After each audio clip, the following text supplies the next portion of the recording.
Shalom Bapak Ibu dan saudara-saudariku, kita bertemu kembali. Kita akan belajar dan mendengarkan firman Tuhan pada hari ini.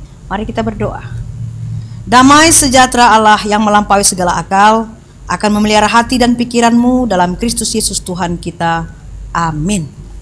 Saudaraku yang terkasih, firman Tuhan pada hari ini menyapa kita dari kitab 2 Samuel pasal 12 ayat 13. Saya akan bacakan untuk kita.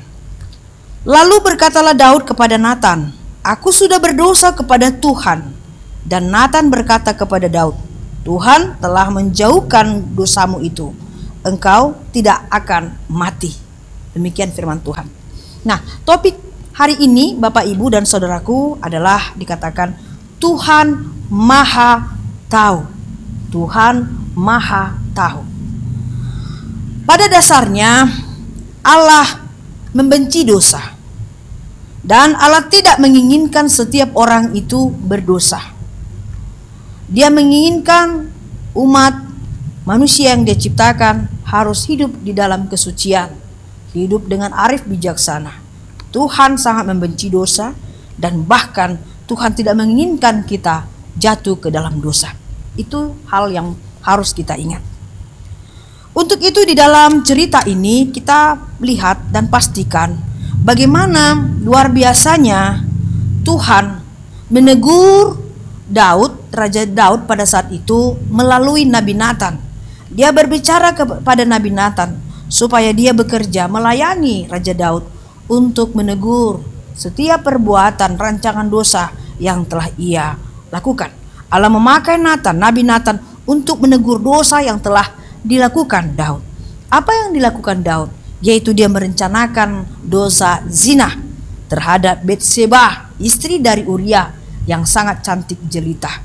Rancangan Daud banyak sekali. Bagaimana dia berusaha untuk menjauhkan Betseba dari suaminya Uria.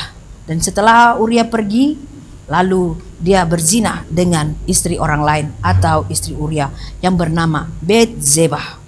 Nah, ternyata teguran itu, sapaan Tuhan melalui Nabi Natan itu menyadarkan Daud dari sejarah lubuk hatinya. Karena dia tahu bahwa sekalipun tidak ada yang tahu apa yang dia lakukan, tidak ada yang tahu apa yang dia rencanakan, tetapi ternyata Tuhan Maha Tahu. Dan tidak terlepas dari pemandangan, dari penyelidikan yang Tuhan berikan kepada perbuatan dan tingkah laku dari Daud. Sama seperti kalau kita memberikan handycam atau kamera CCTV suatu ruangan, gerak-gerik kita, apa yang kita ucapkan, yang kita lakukan, ya akan terekam.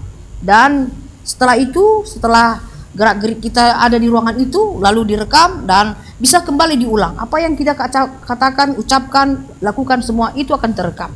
Nah, sama seperti juga Tuhan merekam setiap perbuatan kita, setiap detik dan waktu, tidak luput dari pemandangan Tuhan.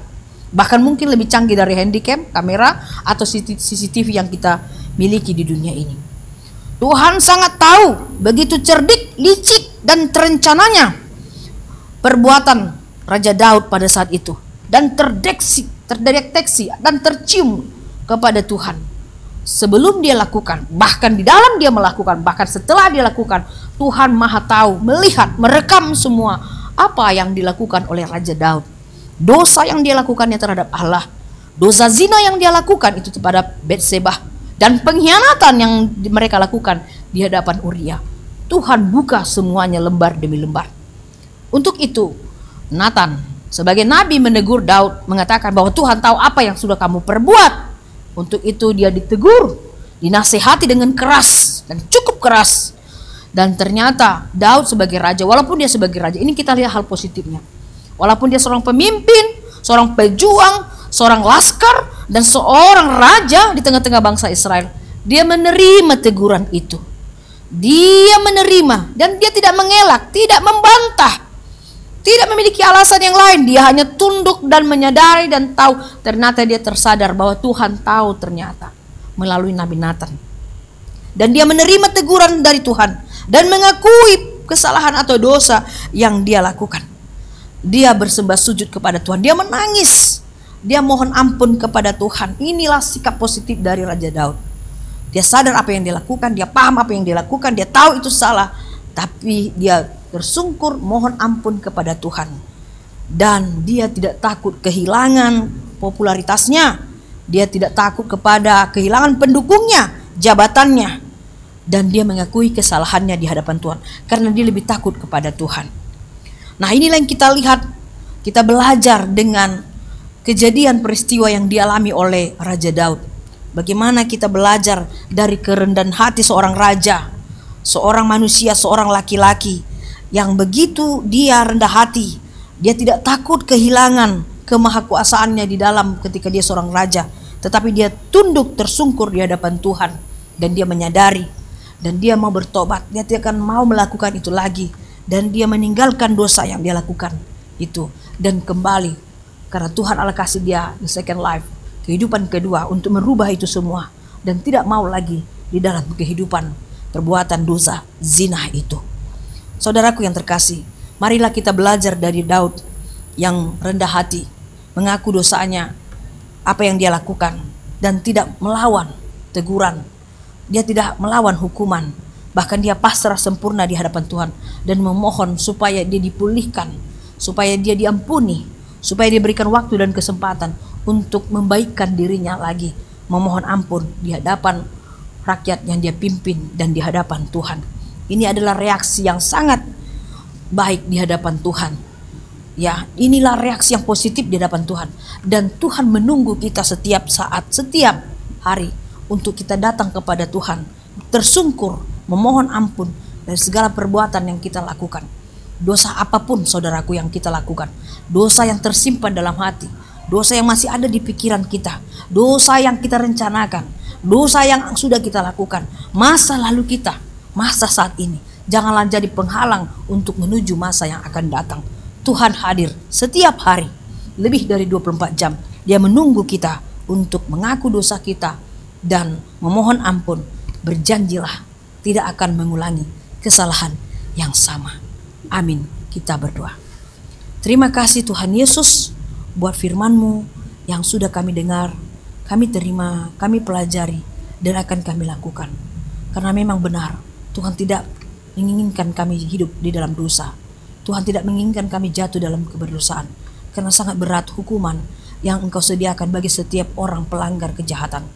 Untuk itu Tuhan, ampunilah atas dosa-dosa kami semua, dosa masa lalu kami, dosa yang masih bersarang dalam hati dan pikiran kami, dosa, segala dosa besar kecil, semuanya Tuhan, mohon ampun dengan segala kerendahan hati kami.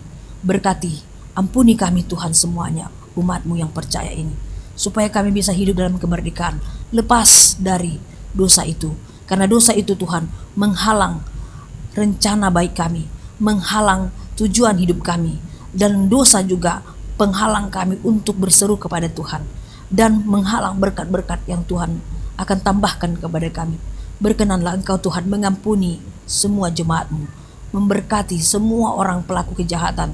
Berikan kesempatan kedua Tuhan untuk kami datang sembah sujud, mohon ampun, dan ajar kami untuk berjanji. Beri kami kekuatan untuk tidak lagi hidup dalam dosa dan tidak mengulangi kesalahan dan dosa yang sama. Tetapi kami ingin dipulihkan, kami ingin disembuhkan, kami ingin diselamatkan oleh Yesus Kristus Tuhan kami. Berkati semua keluarga, berkati semua anak-anak kami, berkati semuanya Tuhan, jemaat-Mu dan semua umat manusia. Ampuni segala dosa dan pelanggaran kami Tuhan, agar anugerah dan berkat Tuhan mengalir di dalam kehidupan kami di dunia ini. Terima kasih Tuhan, dalam Yesus Kristus kami berdoa. Amin. Kasih karunia Tuhan Yesus dan kasih Allah dan persekutuan Roh Kudus menyertai kamu sekalian. Amin. Demikian Bapak Ibu yang terkasih, ingat selalu tersenyum, tetap jaga prokes, Tuhan akan mengampuni kita.